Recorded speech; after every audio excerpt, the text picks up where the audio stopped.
Hello everyone, welcome back to our channel. I am Achal Sangwan from GS Ayurveda Medical College and Hospital, second proof student. तो आज की जो video है बहुत ही interesting होने वाली है, क्योंकि जो बच्चे अभी नीट देके आए हैं वो बहुत ही कंफ्यूज रहते हैं कुछ क्वेश्चंस को लेके। तो आज उन क्वेश्चंस का ही हम आंसर देने वाले हैं। क्वेश्चंस जैसे कि क्या बीएमएस में आने के बाद हम नीट दोबारा दे सकते हैं, क्या बीएमएस बुरा होता है एमबीबीएस से, क्या बीएमएस में इंग्लिश की बुक्स भी अवेलेबल होती हैं, क्या बीएमएस में मॉडर्न भी पढ़ाया जाता है, क्या इंटर्नशिप में से पहले भी हॉस्पिटल में ले जाया जाता है या इंटर्नशिप में भी स्टाइपेंड मिलता है, क्या नेक्स्ट भी देना पड़ेगा हमें बीएमएस के बाद, क्या संस्कृत भी पढ़नी पड़ती है इसमें। तो आज इन सब क्वेश्चंस का आंसर देने वाले हैं। चलिए वीडियो को स्टार्ट करते हैं।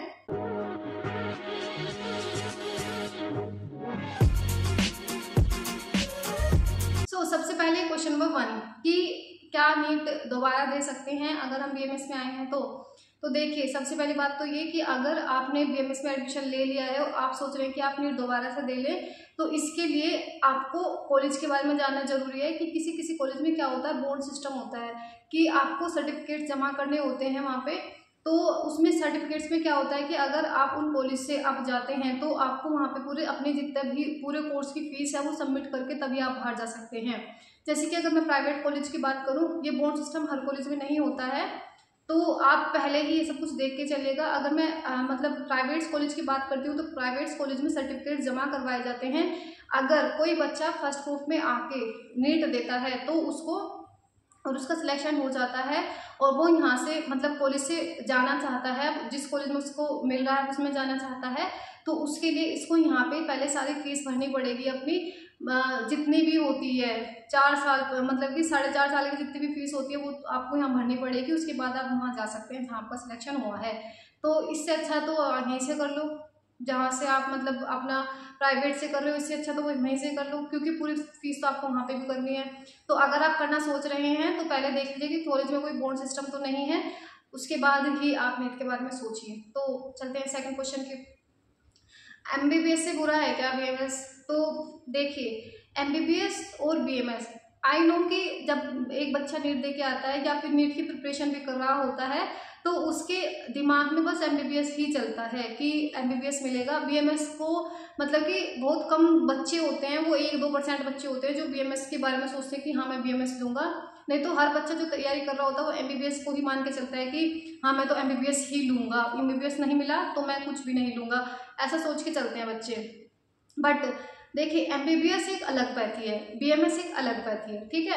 आप दोनों को ऐसे कंपेयर नहीं कर सकते। अगर आप यहाँ से मतलब 4.5 साल पढ़ के 1 साल की इंटर्नशिप करके निकले हो और आप इतना कुछ यहाँ से सीख के निकले हो, आप में इतने मतलब कि इतने स्किल्स आप में आ गए हैं कि आपने अच्छे से पूरी पढ़ाई की है और उसके बाद आप अपना पीजी निकाल लेते हो, ठीक है। तो आप पीजी गवर्नमेंट से निकाल लीजिए। अगर आप में स्किल्स आपने अगर अच्छे से पढ़ाई की है तो पीजी गवर्नमेंट से निकाल लीजिए, वहाँ पे आपको स्टाइपेंड मिलेगा। स्टाइपेंड इतना मिलता है वहाँ पे कि आप अपने यूजी की फीस के इक्वल वहाँ से स्टाइपेंड ले सकते हैं।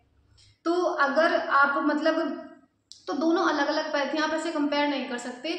अगर आपकी इसमें स्किल्स अच्छी है तो आप भी एक एमबीबीएस डॉक्टर के जितना कमा सकते हैं अगर आपसे इतनी अच्छी स्किल्स आती हैं तो। और बात ये भी है कि आजकल आयुर्वेदा की तरफ जा रही है दुनिया। दोनों अलग अलग पैथी हैं, दोनों अलग अलग उसमें अपने अपने तरीकों से काम करती हैं, दोनों का अप्रोच अलग अलग है। जो आयुर्वेदा है वो अलग तरीके से किसी भी डिजीज पे अप्रोच करता है, जो एलोपैथी वो किसी अलग तरीके से अप्रोच करता है। तो ऐसा नहीं है कि हम दोनों में कंपैरिजन करें, दोनों अपनी अपनी जगह बेटर है। तो उसके बाद तीसरे नंबर पे आ जाते हैं, बीएमएस में इंग्लिश भी होती है। जी हाँ, इंग्लिश की भी बुक्स होती हैं बीएमएस में, बट अगर आप मतलब हिंदी और संस्कृत से ही पढ़ेंगे तो आप ज़्यादा बेटर कर पाएंगे।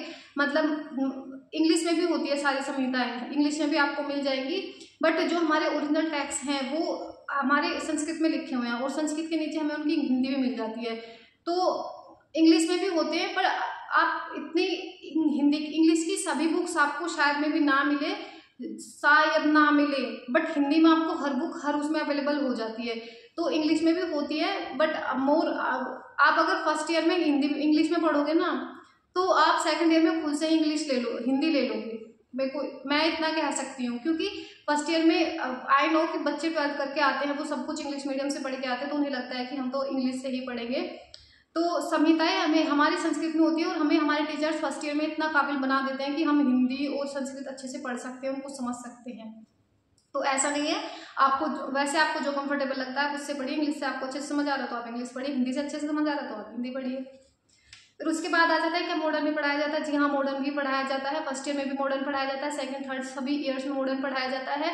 मॉडर्न भी पढ़ाया जाता है, एनाटॉमी पढ़ाई जाएगी, फिजियोलॉजी पढ़ाई जाएगी। एनाटॉमी जैसे कि रचना शरीर है उसका, उसमें आयुर्वेदा है एनाटॉमी का, ठीक है। एनाटॉमी है उसमें हमें वीडियो से पढ़ाई जाती है, हमें मतलब डिसेक्शन करके दिखाया जाता है। और फिजियोलॉजी में इतने सारे प्रैक्टिकल्स होते हैं। फिजियोलॉजी में हम सेमिलिंगम पढ़ते हैं और उसमें क्रिया शारीर पढ़ते हैं और संहिताएं पढ़ती है। संहिताएं तो हमें सभी प्रूफ में पढ़नी पड़ती है। तो ऐसा नहीं है कि हमें मॉडर्न नहीं पढ़ाई जाती, मॉडर्न भी पढ़ाई जाती है, हर एक उसमें पढ़ाई जाती है प्रूफ में। फिर उसके बाद इंटर्नशिप से पहले हॉस्पिटल में ले जाया जाता है। जी हाँ, बिल्कुल ले जाया जाता है। अभी हम सेकंड प्रूफ में और अभी भी हमें मतलब हमें अभी से ही हॉस्पिटल में ले जाना स्टार्ट कर दिया है, तो आप देख सकते हैं। तो हॉस्पिटल में ले जाया जाता है। फिर उसके बाद होता है कि इंटर्नशिप में स्टाइपेंड मिलता है। तो देखिए जो मैक्सिमम कॉलेज होते हैं प्राइवेट कॉलेज, उनमें स्टाइपेंड नहीं मिलता है। और जो मैक्सिमम गवर्नमेंट कॉलेज होते हैं, मैक्सिमम नहीं गवर्नमेंट जितने भी कॉलेज होते हैं उनमें स्टाइपेंड मिलता है। तो ये आप अगर आप प्राइवेट कॉलेज में किसी में जा रहे हैं तो देख लीजिएगा, अगर आपको स्टाइपेंड तक नहीं है तो मैक्सिमम प्राइवेट कॉलेज में नहीं मिलता है।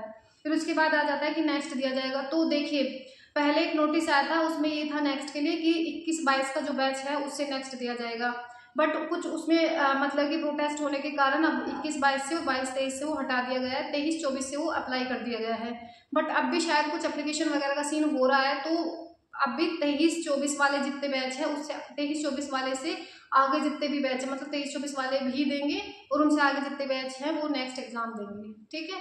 फिर उसके बाद है क्या संस्कृत मतलब पढ़नी पड़ती है। देखिए जो संस्कृत सब्जेक्ट है वो तो हमारा फर्स्ट प्रूफ में ही होता है। बट जो संस्कृत पढ़ाई क्यों जाती है, संस्कृत में इसलिए पढ़ाई जाती है क्योंकि जो साइंस है, आयुर्वेदा का जो साइंस है वो बहुत ही पुराना साइंस है, ठीक है। अब जो इसकी बुक्स लिखी गई हैं जैसे कि चरक संहिता, अष्टांग हृदय और सुश्रुत संहिता, ये जो भी कुछ लिखे गए हैं सारे संस्कृत में लिखी गई हैं। तो इसलिए हमें संस्कृत सिखाई जाती है कि उनको हम अच्छे से जान सकें। तो फर्स्ट ईयर में होता है सब्जेक्ट जिसका हमें पेपर भी देना होता है। सेकेंड ईयर में नहीं होता है ऐसा संस्कृत का कुछ, थर्ड ईयर में भी नहीं होता है। बट संहिताएं तो पढ़नी पड़ती है ना। संहिताओं के नीचे जैसे श्लोक है, श्लोक के नीचे उनकी हिंदी दी होती है। तो जो बच्चे को श्लोक समझ नहीं आता है वो उसमें से देखता है, हिंदी पढ़ता है, फिर उसके बाद समझता है। जिसको श्लोक आ जाता है तो वो तो श्लोक से देख ही लेता है भाई। तो ये थे कुछ क्वेश्चन जिसमें मैक्सिमम बच्चे बहुत ही कंफ्यूज रहते हैं।